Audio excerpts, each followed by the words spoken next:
एक समय पहले भैरवी नामक एक बूढ़ी औरत रहती थी। शादी की उम्र आए हुए अपने बेटे के लिए रिश्ते ढूंढने के समय में एक शुभ कार्य में एक सुंदर सी औरत को देखती है। यही मेरी बहू बनेगी। ऐसे अपने आसपास के लोग को खुशी से बोल के उस औरत के माता पिता के पास जाके बात करती है। पति चंद्रशेखर और बेटा विघ्नेश को बुला के उस औरत के बारे में बोलती है। माँ, मेरे उस लड़की को देखे बगैर ही तुमने रिश्ता बात कर लिया। बेटा, अगर मुझे एक लड़की इतना पसंद आई कि मैंने उसे सीधा अपना बहू मान लिया, तो तुम्हें समझना पड़ेगा, तुम्हें पक्का वो बहुत पसंद आएगी। ऐसे अपने परिवार के साथ उस लड़की के घर जाती है। वहाँ लड़की को देख विघ्नेश उस पे लट्टू हो जाता है। ऐसे भैरवी विघ्नेश और नैना की शादी करवाती है। शादी होने के बाद पहले दिन ही नैना सुबह उठ के खुद सारे काम करना शुरू करती है। सासू माँ, ये लीजिए कॉफी।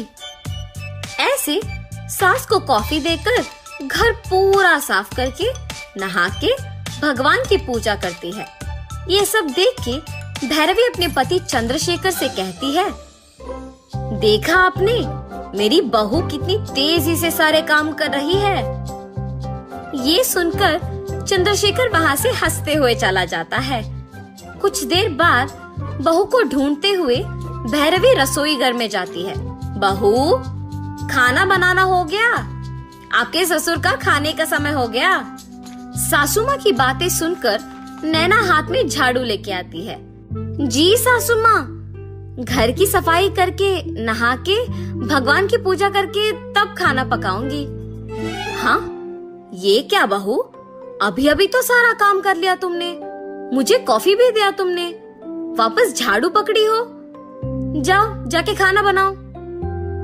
हाँ, मैं तो अभी उठी। सासू माँ क्यों कह रही है कि मैंने सारे काम कर लिए? क्या मैंने सच में सारा काम कर लिया? ऐसे जब सोच के पूरा घर देखती है तो सारा साफ नजर आता है और पूजा के कमरे में भी दीप जलते दिखता है। मैंने तो सच में सारा काम खत्म कर लिया, ऐसे कैसे भूल गई? भुलक्कड़ बुद्धि मेरी, जाके जल्दी से खाना पकाना है। ऐसे सोच के जल्दी से खाना बनाना खत्म करती है। क्या मैंने पोहा में नमक डाला? ऐसे 2 बार नमक डालती है। अपनी सास ससुर को खाना लगाने जाती है और खुशी से उन्हें खाना परोसती है। पोहा को मुंह में डाल के नमकीले होने के कारण भैरवी कहती है, ये क्या है नैना, सुबह झाड़ू करके वापस करने निकली, पोछा मार के वापस मारने गई, दीप जला के वापस करने गई। अब भी लगता है कि पोहा में नमक 2 बार डाली है तू, इसीलिए इसे खा नहीं पा रहे हैं। मुझे तुम्हारा समस्या समझ में नहीं आ रहा। ऐसे कह के वहाँ से दोनों पति पत्नी चले जाते हैं। नैना उन्हें उल्टा जवाब नहीं देती है और भुलक्कड़ होने के कारण ये सब भूल भी जाती है। अरे रे, मेरे पति उठ गए होंगे शायद, मुझे उनके लिए कॉफी लेके जाना है। ऐसे अपने पति विघ्नेश के लिए कॉफी लेके जाती है। ये लीजिए कॉफी। हाँ, 30 मिनट पहले ही तो कॉफी दिया तुमने, वापस क्यों दे रही हो? मैं वापस नहीं पी सकता, जल्दी से टिफिन लगाओ ना, खा लूंगा। जब नैना अपने पति के लिए टिफिन लगा रही होती है तब भैरवी अपने बेटे को जो कुछ भी हुआ बताती है। लगता है कि बहू पे किसी का बुरा नजर पड़ गया, मैं एक पूजा करवाऊंगी तभी सब संभल जाएगा। ऐसे बेटे से कह के यही बात बहू को बताने जाती है। बहू, हमारे घर में कल एक पूजा रखी है मैंने, हमारे अड़ोस पड़ोस के औरतों को जाके बुलाओ। जी माँ जी, ऐसे कहती है कि सबको बुला के आएगी। सबसे पहले सुगुना के घर जाती है। सुगुना दी, कल घर में पूजा रखी है, आपको जरूर आना पड़ेगा। सासू माँ ने ये कहने के लिए मुझे भेजा। वहाँ से वैभवी के घर बुलाने जाती है। तब कल क्या सुगुना भी आ रही है भाभी? हाँ जी, अभी मुझे बस जाके उनको बुलाना होगा। ठीक है। ऐसे सुगना के घर दोबारा जाती है उसे बुलाने। सुगना को ये सब समझ में नहीं आता है और इसकी बात करने वैव्य के घर जाती है। ऐसे आसपास के सारे लोग नैना के व्यवहार को देख आश्चर्यचकित हो जाते हैं और सच्चाई जानने पूजा को भी आते हैं। पूजा में नैना को किए हुए काम दोबारा करते देख सबकी बातें सुन के भैरवी बहुत निराश होती है। पूजा के खत्म हो जाने के बाद बेटे को बुला के सच कहती है। विघ्नेश, नैना को भूल जाने की बीमारी है, इसीलिए वो किए हुए काम दोहराती है। उसके वजह से मैं अपने जान पहचान के लोगों के सामने एक मजाक बन गई हूँ कि चुन चुन के एक भुलक्कड़ बहू को ही घर ले आई। ऐसे मेरा मजाक उड़ाना मैं सहन नहीं कर पा रही, कुछ तो करना पड़ेगा। माँ, आज के दिन में नैना जैसे सुशील लड़की का मिलना ही बहुत है।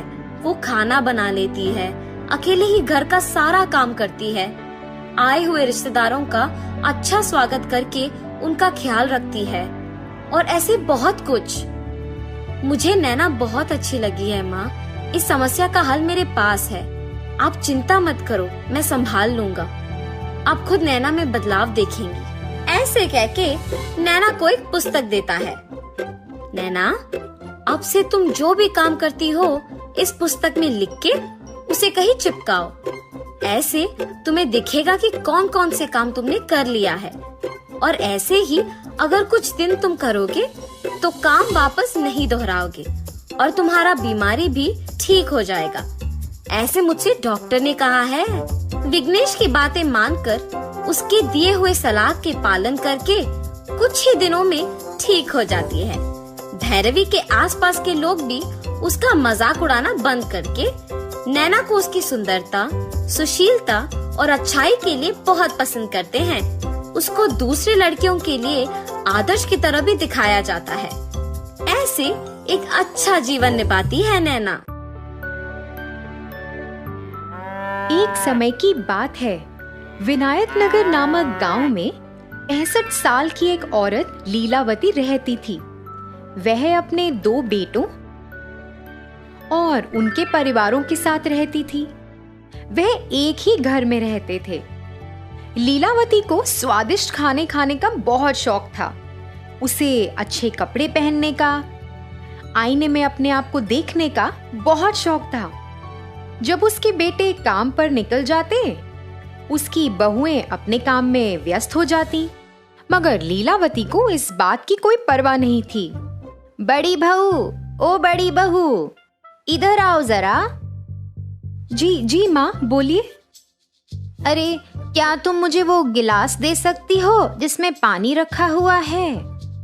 लीलावती बहुत आलसी थी। अपने बाजू में पड़ा हुआ गिलास भी वह उठा नहीं सकती थी। वह हर बार ऐसे ही करके किसी ना किसी को बुलाती और उन्हें परेशान करती।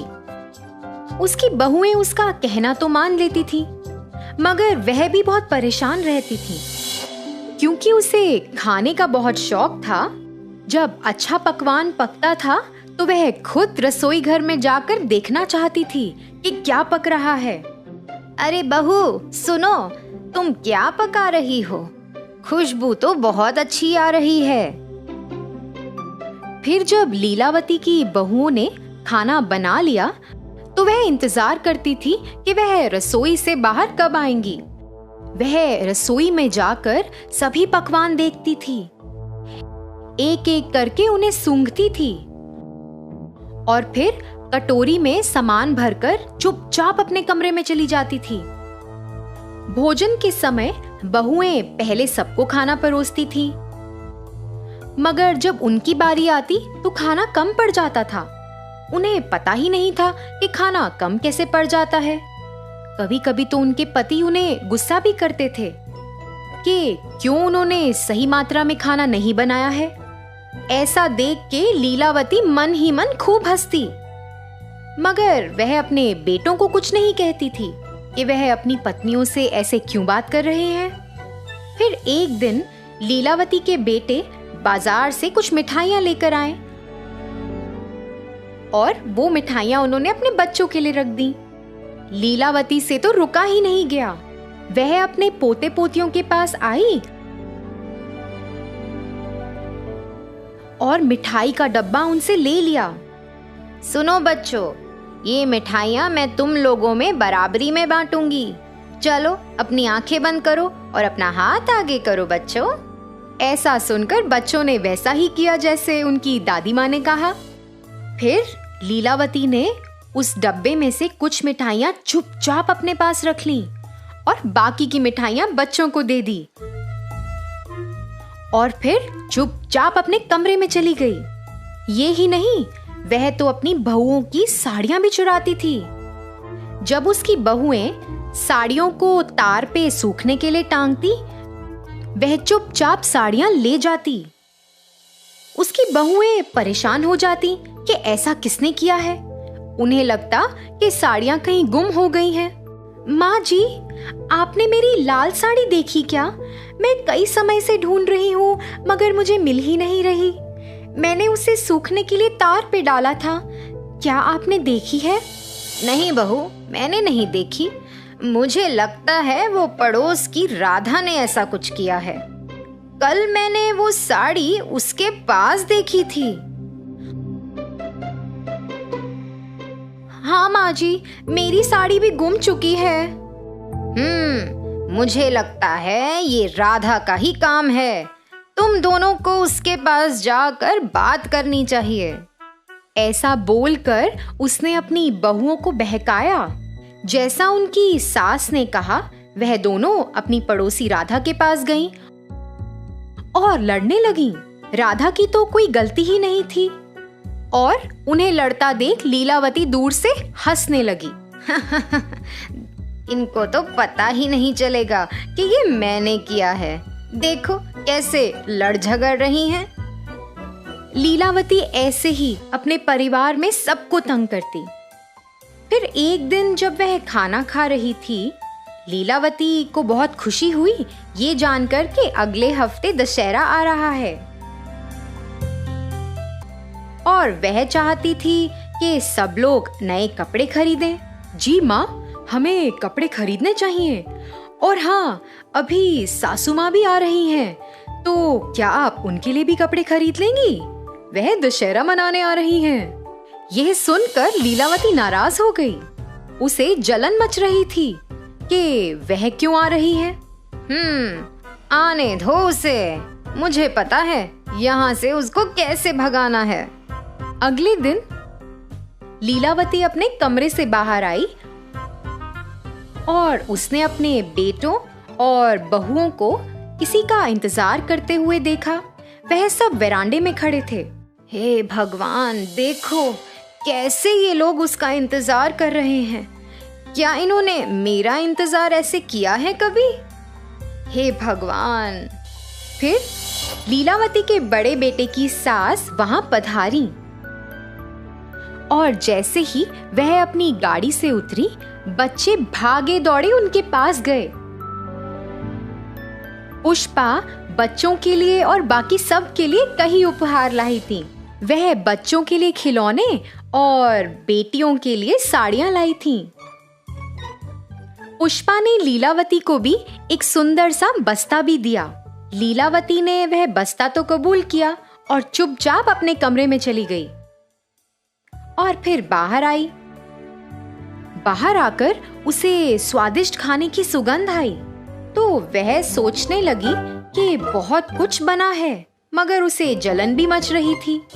ये देखो, इन बहुओं ने मेरे लिए कभी इतने सारे स्वादिष्ट पकवान बनाए हैं। अभी मैं इनको मजा चखाती हूँ। फिर ऐसा सोचते हुए वह इंतजार करने लगी कि कब उसकी बहुएं रसोई से बाहर आएं। जैसे ही वे दोनों रसोई से बाहर आईं, चुपचाप लीलावती रसोई घर में चली गई और पकवान में उसने खूब सारी मिर्च डाल दी। फिर जैसे ही सबने खाना शुरू किया, सब लोगों से खाया ही नहीं गया। सबको खूब मिर्च लग रही थी। सब तो पानी के लिए तड़पने लगे, मगर लीलावती ने तो खाने को छुआ तक नहीं था। मगर उसे ऐसा लगा कि सबको शक हो जाएगा कि उसने कुछ गड़बड़ की है, तो वो भी नाटक करने लगी कि उसे भी खूब मिर्ची लगी और पानी के लिए तरसने लगी। मगर पुष्पा को शक हुआ। पुष्पा ने लीलावती को कुछ ना खाते हुए देख लिया था। उसे ऐसा लगा कि कुछ तो गड़बड़ है। पुष्पा ने लीलावती पर नजर रखनी शुरू कर दी। फिर ऐसे ही कुछ दिन बीत गए। पुष्पा ने ऐसा देखा कि लीलावती बच्चों से मिठाइयां चुराती है और अपनी बहुओं की साड़ियां चुरा कर उस बस्ते में रखती है। उसने यह भी देखा कि वह चुपचाप रसोई में जाके सब्जियां कटोरी में भरकर चुपचाप अपने कमरे में आ जाती है। इन 10 दिनों में पुष्पा को लीलावती के बारे में बहुत कुछ पता चला। फिर एक दिन जब सब लोग घर पर थे, पुष्पा ने सोचा कि ये सही वक्त है कि उसे सबको बताना चाहिए कि इस घर में क्या चल रहा है। लीलावती, सुनिए, क्या आप वो बस्ता ला सकती हैं जो मैंने आपको दिया था? मैं आपको वापस लौटा दूंगी। फिर ऐसा कहकर पुष्पा झट लीलावती के कमरे में गई। लीलावती तो पुष्पा से पहले जाने की कोशिश कर रही थी, मगर असफल रही। पुष्पा ने वो बस्ता खोला और सब लोग उसके अंदर देखकर हैरान रह गए। उसमें कई प्रकार की मिठाइयाँ, बहुओं की साड़ियाँ, आईना और पैसे थे। वह ये सब अपने परिवार वालों से चुराती थी। लीलावती, तुम्हारे बेटे, तुम्हारे बहुएं और तुम्हारे पोता और पोती, ये तुम्हारा परिवार है, ये किसी और के नहीं है। ये तुम्हारा परिवार है लीलावती। तुम्हें क्या लगता है कि ये सही कार्य है जो तुम इतने दिनों से कर रही हो? माँ, आप ऐसा क्यों कर रही थी? इसी कारण से बच्चे हमेशा आपसे परेशान रहते थे।